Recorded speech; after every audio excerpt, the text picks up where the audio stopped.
Latest Oppo K12X 5G जिसको Oppo ने हमें अप्रोक्स 23-24 जुलाई को भेजा था एंड आज है 1 सितंबर। तो इसको हमने एक महीना रिग्रेसली टेस्ट किया है, इसको गिराया, इवन लिटरली तोड़ने की भी कोशिश की, पर ये नहीं टूटा। क्यों नहीं टूटा? टूटा इसलिए नहीं क्योंकि ये मिलिट्री स्टैंडर्ड 810H सर्टिफिकेशन के साथ आता है और ये सर्टिफिकेट ऐसे ही नहीं मिलता, मतलब पटकना पड़ता है फोन को, पर ये फिर भी नहीं टूटता। लेकिन ये तो देसी तरीका था। अगर टेक्निकल एस्पेक्ट से बताऊं तो ये मिलिट्री सर्टिफिकेशन इसको 360 degree damage proof armour body की वजह से मिला है, जिसमें सबसे पहले आपको फ्रंट पे ट्वाइस रीइंफोर्स्ड पांडा ग्लास मिलता है, तो ये टूटेगा नहीं। देन इसका जो फ्रेम है नॉर्मल नहीं है, ये है हाई स्टेबिलिटी एलॉय फ्रेम जो गिरने पे मुड़ेगा नहीं। इवन यू कैन सी कि मैंने इसको इतना पटका है, यहाँ पे कोई भी डेंट या स्क्रैच नहीं आया।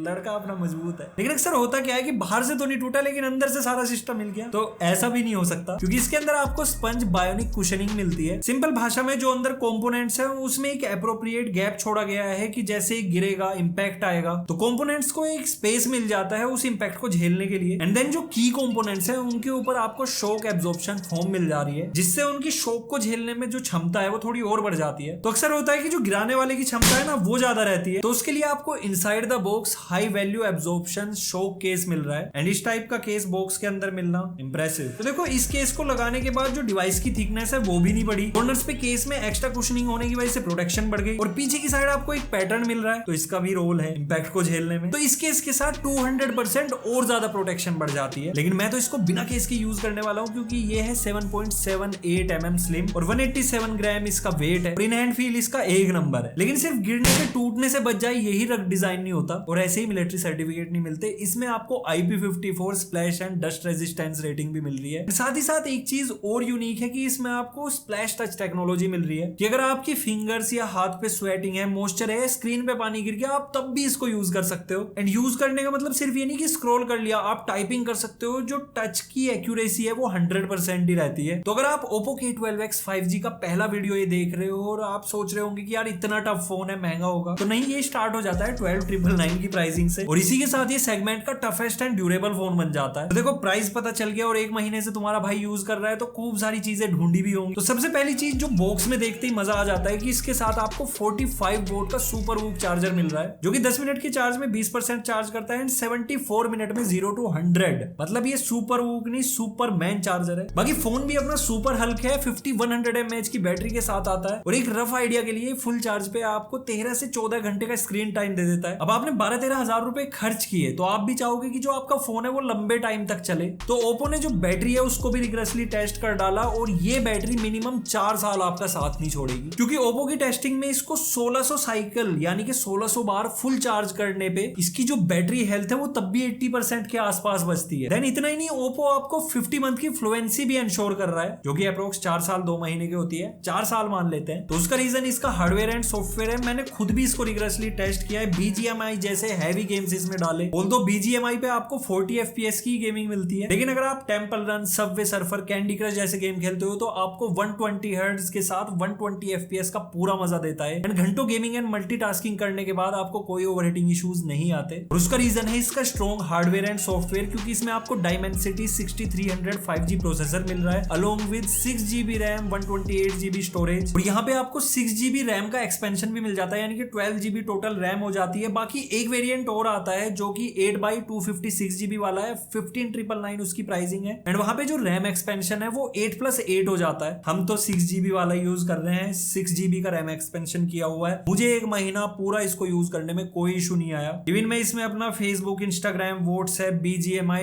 YT स्टूडियो सब कुछ यूज कर रहा था, तब भी ये बढ़िया चल रहा था। बाकी यहाँ पे डुअल बैंड वाईफाई के साथ ब्लूटूथ वर्जन 5.3 जो कि AAC, SBC, aptX, HD and LDAC codec तक सपोर्ट करता है, यानी कि आप इस पे अप टू 990 kbps के गाने भी प्ले कर पाओगे। लेकिन गाने प्ले करने से पहले ध्यान आया यार, गाने अपन लोग बचपन में माइक्रो SD कार्ड से चलाया करते थे, तो इसमें भी आपको हाइब्रिड सिम स्लॉट मिल रहा है। तो या तो आप 2 सिम यूज कर लो या फिर एक सिम और एक SD card up to 1 TB। और LDAC का असली मजा लेने के लिए 3.5 mm जैक भी बैठे मौज कर दी। और मौज करने के लिए इसमें इतनी सारी प्री लोडेड ऐप दे दी कि मैं सोच रहा था कि यार इतनी क्यों मौज कर दी, लेकिन एक चीज की और मौज है कि आप इन प्री लोडेड एप्स को अनइंस्टॉल कर सकते हो और जो जो आपकी hot app and hot games है इनको भी आप हाइड कर सकते हो। लेकिन एक चीज है कि एंड्रॉइड 14 एंड कलर OS 14 के साथ जो स्मूथनेस है वो 1 महीने बाद भी बरकरार है। आप देख लो फुल्ली ओवरलोड किया हुआ मैंने। अब मैंने इसको इतना पटका गिराया तो डिजाइन तो आपने देख ही लिया, एकदम प्रीमियम है, अच्छी फील देता है। अपने पास जो ब्रीज ब्लू कलर है, एक और आता है मिडनाइट वॉयलेट, दोनों ही कलर अपना अपना टशन लेके आते हैं। बाकी इसमें ग्रेडियंट है तो थोड़ा ये यूनिक लग रहा है। बाकी फ्रंट पे अगर आप देखोगे तो 6.67 इंचेस का HD प्लस डिस्प्ले मिल रहा है। 800 निट्स इसकी टिपिकल ब्राइटनेस है, 1000 निट्स पीक ब्राइटनेस। नीचे एक छोटी सी चिन्ह है and 89.9% screen to body ratio है। बाकी यहाँ ओप्पो ने हमारा थोड़ा ख्याल रखा और यहाँ पे ड्रॉप नोच देके इसको पुराना डिजाइन नहीं बनाया, सीधा पंच होल ठोक दिया। तो HD प्लस स्क्रीन होने के बाद 294 पिक्सल पर इंच की डेंसिटी है। और अगर आप इस पे YouTube, Netflix, प्राइम कुछ भी चलाने वाले हो तो वाइडवाइन L1 का लाइसेंस है। Netflix प्राइम आपका फुल HD में चल जाएगा और YouTube चलेगा 1440p में। And sharpness, detailing, colours, brightness को लेके एज सच कोई इशू नहीं है। बहुत मस्त एक्सपीरियंस आता है। लंबे टाइम तक अगर आप देखोगे तो इमर्सिव एक्सपीरियंस रहेगा। मतलब कलर ट्यूनिंग एंड ब्राइटनेस का जो कॉम्बिनेशन बनाया हुआ है ना, वो एक नंबर बनाया हुआ है। लगता ही नहीं कि 12-13 हजार रुपए का फोन यूज कर रहे हो। मुझे पता है आपके दिमाग में आ रहा होगा कि भाई HD प्लस डिस्प्ले है, बड़ा घुमा रहा है। तो एक बार थोड़ा क्लोजअप से ना वीडियोस देखो, सीन्स देखो, आपको खुद पता चल जाएगा यार, लगता ही नहीं। और दूसरी चीज ये है कि 13,000 रुपए में आपको एक रगड़ फोन बढ़िया हार्डवेयर के साथ मिल रहा है और उसके बाद आपको HD प्लस डिस्प्ले मिल रहा है, लेकिन ब्राइटनेस, कलर्स, किसी चीज की कमी नहीं छोड़ी। और अगर आपको एक शार्पनेस का रफ आइडिया दूं तो अगर आपने 10 इंच या 9 इंच का टैबलेट देखा है तो उसकी जो पिक्सल पर इंच डेंसिटी रहती है 1080p वाले पैनल की, वो भी 290 से 316 के बीच रहती है। तो वही सेम शार्पनेस आपको ये पैनल दे देता है। लेकिन उसके साथ साथ 120 हर्ट्ज का रिफ्रेश रेट और 120 हर्ट्ज का टच सैंपलिंग रेट भी देता है, जो कि इस प्राइस सेगमेंट में देखने को ही नहीं मिलता।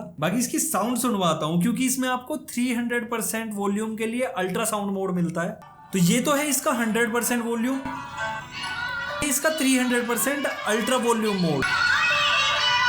ऑल्दो इसमें आपको बॉटम फायरिंग मोनो स्पीकर देखने को मिल रहा है, बट काफी लाउड है एंड ऑडियो क्वालिटी भी काफी ज्यादा रिफाइंड है। तो यहाँ पे डुअल स्पीकर्स की कोई कमी ऐसी महसूस नहीं होती। अब देखो फिर से एक चीज ऐसी ना जाने कैसी, तो क्या होता है कि अपन लोग अगर क्राउडेड एरिया में जाते हैं, चाहे कोई म्यूजिक कॉन्सर्ट हो या हम जैसे तो देसी मेले में चले जाते हैं, तो वहां पे नेटवर्क पे पड़ जाता है ओवरलोड और आपने कोई फोटो वीडियो ऑनलाइन शेयर करनी है, वो होती नहीं। तो ओप्पो जो अपने प्रीमियम सेगमेंट में AI लिंक बूस्ट टेक्नोलॉजी देता है, वो अपने K12X 5G में भी दे दी, जो कि नेटवर्क सिग्नल को बूस्ट करता है, डेटा को खींच लेता है और आप चाहे किसी भी सिचुएशन में हो, लाइक लिफ्ट में भी हो, वहां पे भी आपकी अपलोडिंग डाउनलोडिंग चलती रहेगी। और अगर आप किसी ऑफिस अपार्टमेंट में हो और वहां पे वाईफाई फ्लक्चुएट कर रहा है या कम स्पीड आ रही है, तो ये ऑटोमेटिकली शिफ्ट कर देता है मोबाइल नेटवर्क पे। मतलब कि आपको अनइंटरप्टेड फास्टेस्ट स्पीड मिलती रहेगी और मिलती रहेगी। अब देखो सारे एस्पेक्ट तो हमने कवर कर लिए। आते हैं इसके कैमरा पे। रियर पे आपको 32 मेगापिक्सल का वाइड लेंस f1.8 अपर्चर के साथ और दूसरा मिलता है 2 मेगापिक्सल का portrait camera, AI portrait camera. और रियर पे एक रिंग बनाया हुआ है, लेकिन यहाँ पे single tone LED flash light है। बाकी फ्रंट पे 8 मेगापिक्सल का AI सेल्फी कैमरा दिया है। तो यहाँ पे मैं आपको कुछ डे लाइट के पहले शॉट्स दिखाता हूँ। रियर कैमरा से एक नंबर शॉट्स आते हैं, इवन बहुत ज्यादा तगड़ी सनलाइट है, ब्राइट इन्वायरमेंट है। तो ओप्पो का HDR 3.0 जो एल्गोरिथम है, उस ब्राइटनेस को कंट्रोल करके आपको बहुत बैलेंस टाइप की फोटोग्राफी देता है। देन अगर आप यहाँ पे डे लाइट में पोर्ट्रेट शॉट्स इससे लोगे तो एज डिटेक्शन, शार्पनेस और जो बैकग्राउंड ब्लर है वो एकदम परफेक्ट तरीके से लेता है। ऐसा नहीं लगता कि जो बैकग्राउंड ब्लर है वो नकली है। थोड़ा बहुत आपको ये DSLR वाला फील दे देगा। और अगर आपने गलती से AI इसका ऑन कर दिया तो आपकी खूबसूरती तौबा तौबा तौबा। सिंपल भाषा में कहूं तो रेडी टू पोस्ट फोटो बना के दे देता है, बस अब इंस्टाग्राम पे अपलोड कर दो, लाइक्स आएंगे। बाकी अगर वीडियो रिकॉर्डिंग की बात करें तो 720p पे आप 30 FPS एंड 1080p पे आप up to 60 FPS video record कर सकते हो। तो अभी रियर कैमरा से 1080 एट 60 FPS में हम वीडियो रिकॉर्ड कर रहे हैं। थोड़ा सा इससे पता चल जाएगा कि वीडियो की क्वालिटी कैसी आ रही है, ऑडियो कैसी कैप्चर कर रहा है। बैकग्राउंड में अभी कंस्ट्रक्शन का काम चल रहा है तो थोड़ी बहुत नॉइज़ भी रहेगी। तो मेरे हिसाब से जो अभी तक मैंने देखा है कि वीडियो क्वालिटी में कैमरा काफ़ी अच्छा परफॉर्म करता है। एंड फ्रंट पे आपको मैक्सिमम 1080p एट 30 FPS की रिकॉर्डिंग मिल जाती है। बाकी एक चीज़ और तगड़ी है कि प्रो मोड भी इसमें देखने को मिल रहा है, लेकिन सिर्फ और सिर्फ रियर कैमरे पे। एंड एडिशनल सेटिंग्स में जाओगे तो आपको night mode, high resolution mode, जिसमें मैक्सिमम 32 मेगापिक्सल की फोटो आप इससे निकाल पाओगे। और ये चीज़ तगड़ी है, डुअल वीडियो मोड। अब मैं व्लॉगिंग एक ही बार में कर सकता हूँ। अपना थोबड़ा भी दिखा दूंगा, पीछे का भी दिखा दूंगा और 1 मिलियन सब्सक्राइबर भी पूरे कर दूंगा। इसी बात पे सब्सक्राइब कर दो जल्दी से। लोग आए थे पार्क में। इसका जो डुअल वीडियो रिकॉर्डिंग वाला फीचर है, जिसमें जो फ्रंट कैमरा और रियर कैमरा दोनों 720p पे चलते हैं। आगे एडिटर जाता हुआ ये मुझे इंस्ट्रक्ट कर रहा है कि ऐसे ऐसे करना है।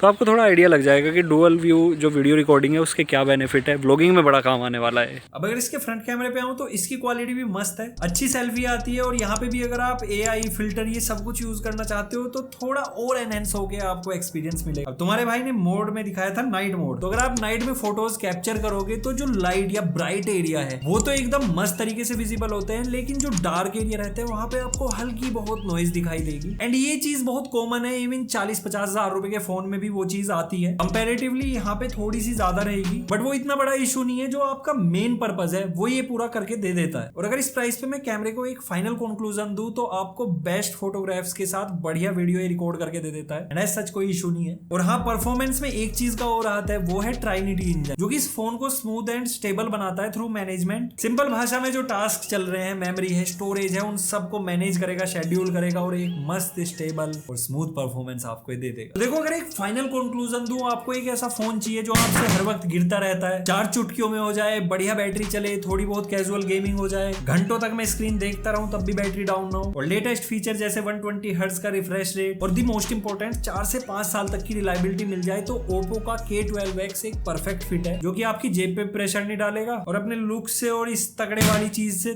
तगड़ा इंपैक्ट डाल देगा सोसाइटी में, तुम्हारा टोरा बन जाएगा। मैं तो आजकल खूब बना रहा हूँ ऐसे। बाकी इसके जो दोनों वेरिएंट है, यानी कि 6 और 8 GB वाले, उन दोनों के परचेज लिंक मैं डिस्क्रिप्शन बॉक्स में दे रहा हूँ। फ्लिपकार्ट या फिर ओप्पो ई स्टोर से आप इसको परचेज कर सकते हो। बाकी वीडियो अच्छा लगा, लाइक शेयर सब्सक्राइब सब कुछ कर दो, इंस्टाग्राम हैंडल फॉलो कर लो। So see you next video, till then good bye, take care, respect the tag.